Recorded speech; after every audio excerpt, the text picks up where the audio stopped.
YouTube family, you see what's going on. You see what it is. They're saying Las Muna, Lata Carlos, and all the guys, they know what was going on as far as what happened. Now, there's a video that's already on YouTube. I'm not the one who uploaded it. I'm not the one who's helping 12, helping dear. We know what you trolls like to say in the comment. This is public information that's already out there. We're just breaking it down. Okay, we're breaking it down. Now, what's going on in this video is two things. It's the vehicle that apparently got rid of Doug, and in that video, remember the famous old block video of King Von going down there to break bread with the crew and pay the money? Well, now, according to Boss Top's own word, that people allegedly saying those were some of the telling words, but that's now giving a whole new highlight situation.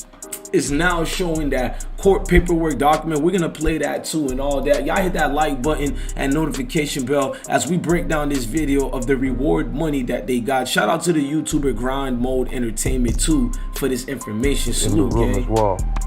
But it weren't just Mr. Offered who got a cut of the money. Zell got a chunk of the money as well, and he also got an old blockchain. Check this footage out. It's after they just split the money up in the house for the hit. And also check out the Ford Fusion that they're all sitting on. They're a bit bait if you ask me. And also this footage went missing, but listen to what Boss Top says about Duck. Here we go, y'all. Look at the money that they got allegedly. It went missing, but listen to what Boss Top says about Duck.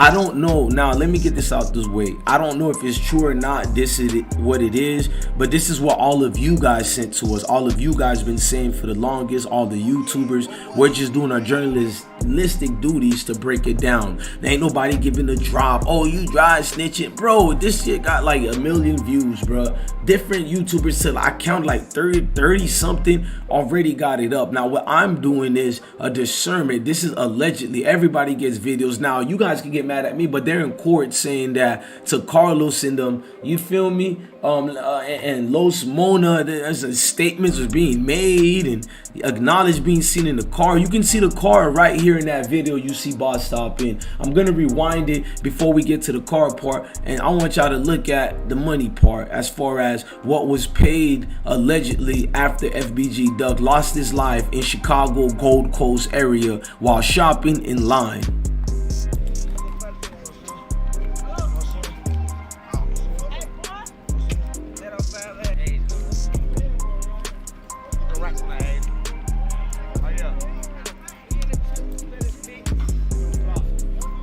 Pay attention and look.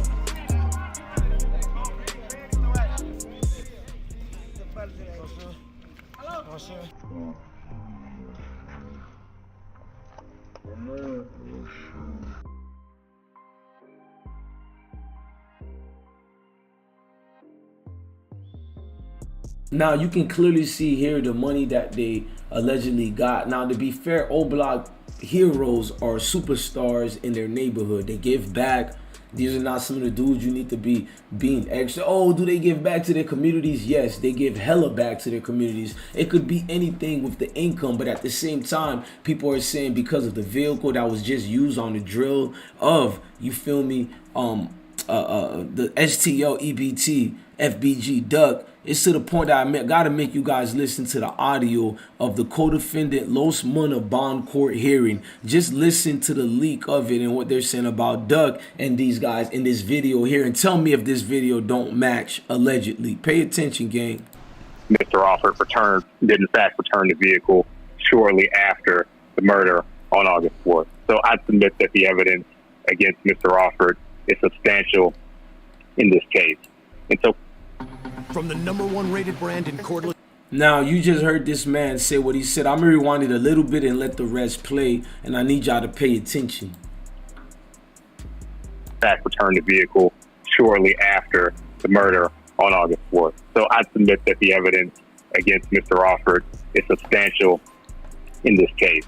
And so, coming to the history and characteristics of Mr. Offord, I want to turn to the pretrial bail report, and I'll start with Mr. Offord's address. Looking at page 2 of the report, as relayed to pretrial. I think this is really important, and this is gonna come up in the documents that I've tendered to the court and that I've tendered to Mr. Somerville. Well, Mr. Alford, government believes, has made statements to pretrial, the people who would supervise him if the court were to give him pretrial release in this case. He's made statements to them that are not true with respect to where he lives. Looking at page 2 of the report, first full paragraph, Mr. Alford maintained that he's a lifelong resident of this district and had lived at the address which is listed on page 1 of the report for the past 2 years. Mr. Alford's mother and sister told pretrial that wasn't true. He didn't live at that address and he lived somewhere else. The FBI, throughout the course of this investigation, received court-approved authorization to use investigative methods to figure out where Mr. Alford was in fact residing, and it was not this address that's listed on page 1 of the report. It's close to the address where he was arrested. I say close to the address where he was arrested because the FBI, again, through investigative methods, figured out which unit Mr. Alford was living in. And during the course of this arrest, which, with respect to Mr. Alford's arrest, spanned about 40 minutes to an hour, we're knocking on the door of that residence. Mr. Alford was not there. He was in a different residence, which was upstairs, away from that one. It did not come out easily. FBI has reason to believe turned off his phone while they were knocking on the door of that other residence, but ultimately figured out where he was. And again, relating to the address that Mr. Alford would say is where he lived in page 2 of the report, I submitted documents to the court. I tendered them to Mr. Somerville. Let's just call them Exhibit 1 and 2. I'll refer to the one that is a Small Business Administration application, at least a small portion of it, as Exhibit 1, and the Bank of America statement as Exhibit 2. I think this is relevant to the question of Mr. Alford's history and characteristics, particularly with respect to where he's living, because if Your Honor were to look at Exhibit 1, there's an address listed on this application, which is neither the that he was a small business owner, that he had 7 employees, that he had a clothing and apparel business that grossed $73,000 in the past 12 months of the date of the application, which was June 24th of last year. And so if that's true, it's not something that he represented or told to pretrial about what his employment situation was, and the statements that he's been unemployed since 2019. Again, if the statements in this application are true, those statements in the pretrial or that he made the pretrial are not true. So either way, one of these things can't be true. I will proffer to the court, though, that Mr. Alford did, in fact, receive some money with respect to submitting this application. So if you look towards the bottom right-hand side of Exhibit 1, it says that there were losses due to the disaster in the amount of $8,000. If you flip over to Exhibit 2, the very first line, it appears that there was a deposit from the Treasury. It says SBAD, Small Business Administration, Treasury, in the amount of $7,000 on or about June 25th of last year. So again, I think this relates to Mr. Alford's character for truthfulness with respect to representations he has made to pretrial about where he lives, representations he's made on a loan application to the government. And I told you at the start that I was foreshadowing a bit with respect to the application for the car. If Mr. Alford's statements are true to pretrial, that he was unemployed or has been unemployed since 2019, those were not the statements that he made in the loan application in or about July 28th, 2020, which ultimately led to the dealership requesting that Mr. Alford return the vehicle to them. So all of those things go to Mr. Alford's character for truthfulness and whether he'd be a good candidate for pretrial release, reporting the... Now, as you're watching this, they're literally breaking down as far as what was done, what was said, and they're saying Los Muna, basically the guy that turned the vehicle back in. You know what I'm saying? He literally went back to turn in the vehicle, which was brazy to me. I don't know why you would want to do that, but I understand. Folks and them just trying to make a way right now, but it's like, man, out of everything to do, that got y'all allegedly caught up. There's a lot of things to answer and a lot of things to understand. Now, when this thing is being shown in the light as it is, this YouTuber by the name of Grindmo Entertainment too, I mean, I guess he's brave for not caring of, you know, giving certain drops. But let's go look at that video one more time before closing out.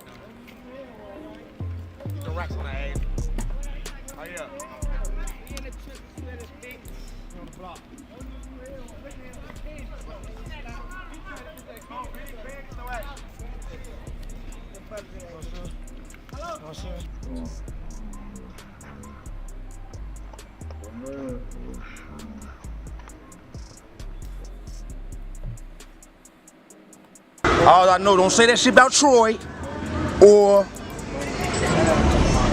rest in peace, Duck. Okay, he's like, you got anything about FBG, Duck? You know what I'm saying? You know, don't say shit about Troy. That's it. Don't say shit about Troy. Get that guy over there. Whatever, you know me. Come on, man, don't do that. Don't do that. You know I know that. Stop playing. Stop playing. Do that. Stop playing. Talk to somebody else today. Okay? I know what the fuck. I know what's going on. Hear me? Period. I said don't say that shit about Troy. Okay?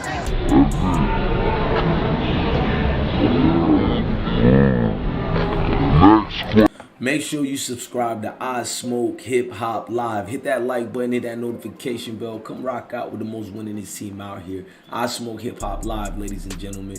Blessings. Look, to all these drill rappers out there, man, if this is the life you want to do and all that, all I'm going to always tell y'all, I can't preach to y'all if y'all don't want to listen, but here's the words that's going to matter for you to hear. At the end of my videos, I always say this, and it's also words for y'all. Love your family, love your kids, and stay blessed, gang. Salute.